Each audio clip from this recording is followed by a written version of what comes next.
Paarkiin biyyaalessaa gaarreen Baalee akka lakkoofsa kalaandara Itiyoophiyaatti bara 1962 keessa paarkii biyyaalessaa ta'uudhaan hundeeffame. Paarkiin biyyaalessaa gaarreen Baalee bal'ina lafa inni uffisee jiru kiiloomeetira iskeerii 2150 hamma 2200 jidduutti argama.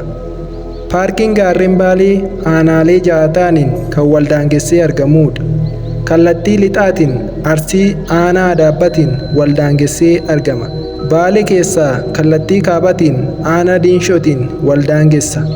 Kallattii kaaba bahaatiin aanaa Gobbaa yookaan magaalaa Gobbaatiin waldaangessee argama. Kallattii kibbaatiin aanaa Arannaa Bulluqiin waldaangessee argama. Kallattii kibba bahaatiin aanaa Dalloo Mannaatiin daangeffamee kan argamudha. Gaarri ol dheerina isaatiin akka biyya keenya Itoophiyaatti sadarkaa lammaffaa, naannoo Oromiyaa keessa immoo sadarkaa tokkoffaa irratti argamu Tulluu Diimtuun paarkii biyyaalessaa gaarreen Baalee kana keessatti argama. Ol dheerinni tulluu kanaas meetira 4377 ta'a. Tulluun akka naannoo Oromiyaatti dheerina isaatiin meetira 4307 irratti argamu Tulluu Baatuunis asuma paarkii gaarreen Baalee keessatti argama. Paarkiin kun jiddugala biyya keenyaa magaalaa guddittii Finfinnee irraa kiiloomeetira 400 irraa fagaatee kan argamudha. Paarkiin gaarreen Baalee kutaalee teessuma lafaa 5 of keessaa qaba. Isaanis tokkoffaan lafa margaati. Kutaa lafa margaa kana keessatti bineensota kanneen akka gadamsa baddaa yookaan afaan Ingiliffaatiin niyaalaa kan jedhamuu fi bineensa goljaa jedhaman faatu marga kana soorachuun jiraata. Lammaffaan kutaa lafaa bakka mukkeen gurguddoon itti argamanidha. Kutaa lafaa kana keessa bineensota kanneen akka jaldeessaa, weennii, qamalee, allaattotaa fi simbirroota garagaraatu baay'inaan jiraata. Sadaffaan kutaa lafa olka'aa Pilaatoo Saannatee jedhamudha. Bakki kun lafa olka'iinsa meetira 4000 ol ta'e irratti kan argamudha. Iddoon kun baay'ee diilallaadha. Pilaatoon Saannatee qabiyyee paarkichaa keessaa gartokkee isaa kan qabatee jirudha. Lafa olka'aa Pilaatoo Saannatee jedhamu kana keessatti bineensota sanyiin isaanii Itiyoophiyaa keessatti qofa argaman kan akka jeedala diimtuu as keessatti argamu. Tuqaa mataa guddaan kan jeedalli diimtuun baay'inaan soorattus Pilaatoo Saannatee kana keessatti argamu. Akkasumas bakki kun daakiyyeewwan bishaan daakaniifis iddoo jireenya isaanii kan ta'edha. Afraffaan kutaa lafa mukkeen saatoo fi fishee jedhaman kan bal'inaan keessatti argamanidha. Mukkeen saatoo fi fishee jedhaman kunneen qilleensa diilallaa ofitti harkisuun kan beekamanidha. Iddoon kun bakka baay'ee daawwannaadhaaf ofitti nama harkisudha. Kan itti aanu kutaa shanaffaan bosona Arannaati. Bosonni Arannaa gartokkee isaatiin bosona Dalloo Mannaatiin walitti fulla'a.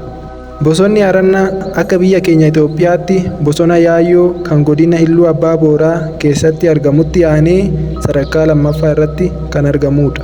Bosonni Arannaa tajaajila hawwata turizimiitiin cinaatti gurgurtaa kaarbooniitiinis galii biyyaaf argamsiisuu irratti tajaajilaa jira. Bosona kana keessa laggeenii fi fincaa'aawwan hedduu keessatti argamu. Fakkeenyaaf fincaa'aawwan kanneen akka Gussaa fi Weelmaal maqaa dha'uun ni danda'ama. Bineensonni bosona Arannaa da'oo jireenya isaanii godhatanii keessa jiraatan kanneen akka leencaa, qamalee, jaldeessa, goljaa, borofa qarruu, waraabessaa fi kanneen biroonis bosona kana da'oo jireenya isaanii godhatanii keessa jiraachaa jiru. Bosona kana keessatti mukkeen gurguddoon kanneen akka birbirsaa, beeftii, heexoo fi kanneen biroo hedduunis ni argamu. Bosona Arannaa keessaa qabiyyeen isaa paarkii biyyaalessaa gaarreen Baalee keessatti kan argamu kiiloomeetira iskeerii 1000 ol uwwisee kan jirudha. Paarkii biyyaalessaa gaarreen Baalee keessaa laggeen gurguddoo 40 ta'antu keessaa madda.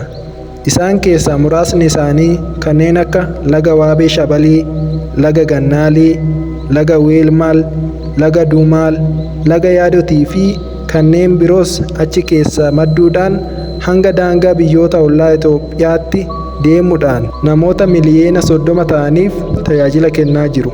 Dhugumatti paarkiin biyyaalessaa gaarreen Baalee wiirtuu bishaanii naannawa gaanfa Afrikaa jedhamee waamamuu ni danda'a. Paarkiin biyyaalessaa gaarreen Baalee bineensota hoosiftoota ta'an gosa 20 kan of keessaa qabuu fi hoosiftoota paarkii gaarreen Baalee keessatti qofa argaman 5 iddoo jireenyaa kan ta'edha. Bineensonni paarkii gaarreen Baalee keessatti argaman isaan ijoon kanneen akka jeedala diimtuu, gadamsa baddaa yookaan niyaalaa, tuqaa mataa guddaa fi qamalee baaleeti. Paarkiin biyyaalessaa gaarreen Baalee hambaa biyyoota addunyaa ta'uudhaan akka kalaandara lakkoofsa Awurooppaatti bara 2023 yuuniskoo irratti galmaa'e. Qophii keenya paarkii biyyaalessaa gaarreen Baalee irratti xiyyeeffannee isiniif dhiyeessine kana asuma irratti xumurra. Isinis viidiyoo keenya kana hamma dhumaatti waan ilaaltaniif galatoomaa. Warri chaanaalii keenya kanaaf haaraa taatanis sabiskiraayib nuuf gochuun nu tumsaa isiniin jenna. Qophii biraa qabannee hamma isiniif dhiyaannutti nagaadhaan nuuf turaa.